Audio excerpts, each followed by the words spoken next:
Programang ito ay rated SPG, striktong patnubay at gabay ng magulang ang kailangan. Sa wakas ay natauhan na nga si Marites.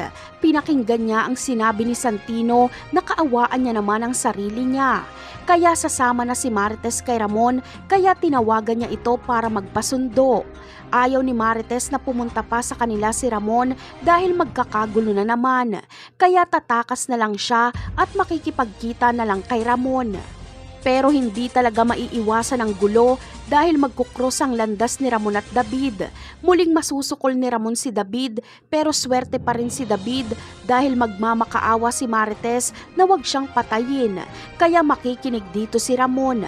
Kaya uuwi na lang si Ramon sa mansyon na kasama si Marites. Hindi naman payag si Marites na siya lang. Gusto niyang kasama si Tinding. Kaya susunduin nila si Tinding sa palengke, kaya kasama din ito sa mansyon.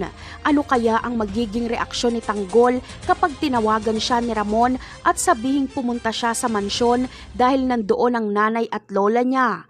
Pupunta kaya si Tanggol gayong masama ang loob niya sa kanyang pamilya? Samantala, ang kaguluhang barilan ni Ramon at David ay si Tanggol na naman ang pagbibintangan ni Chairman. Galit kasi na umalis si Tanggol sa pamimigay nila ng ayuda, kaya iniisip ni Chairman na naglabas ng sama ng loob si Tanggol at si David ang napagbuntungan. Pero ang totoo ay parang nakidnap ni Fatima si Tanggol at hindi alam kung saan sila mapapadpad dahil hinahabol sila ng pulis.